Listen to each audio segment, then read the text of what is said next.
অন্তর্বর্তীকালীন সরকারের নতুন উপদেষ্টা নিয়োগ নিয়ে বিস্ময় ও ক্ষোভ প্রকাশ করেছেন ইসলামী আন্দোলন বাংলাদেশের আমির মুফতি সৈয়দ মোহাম্মদ রেজাউল করিম।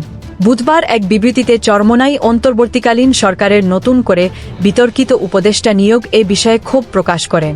চরমোনাই পীর প্রধান উপদেষ্টার প্রতি প্রশ্ন রেখে বলেন, একজন বিতর্কিত লক্ষ্যে উপদেষ্টা পরিষদে অন্তর্ভুক্ত করায় পুরো অন্তর্বর্তীকালীন সরকারি প্রশ্নের মুখে পড়েছে দেশের শান্তিকামী দেশপ্রেমিক জনতা। এতে চরমভাবে ক্ষুব্ধ ও মর্মাহত। তিনি বলেন, আমাদের ধর্মীয় ও সামাজিক মূল্যবোধের চরম বিরোধী এমন একজন সরকারের উপদেষ্টা হতে পারেন। তার নিয়োগে আমি ফ্যাসিবাদকে পুনর্বাসনের চেষ্টা হচ্ছে কিনা তা নিয়েও জনমনে সংশয় ও সন্দেহ দেখা দিয়েছে।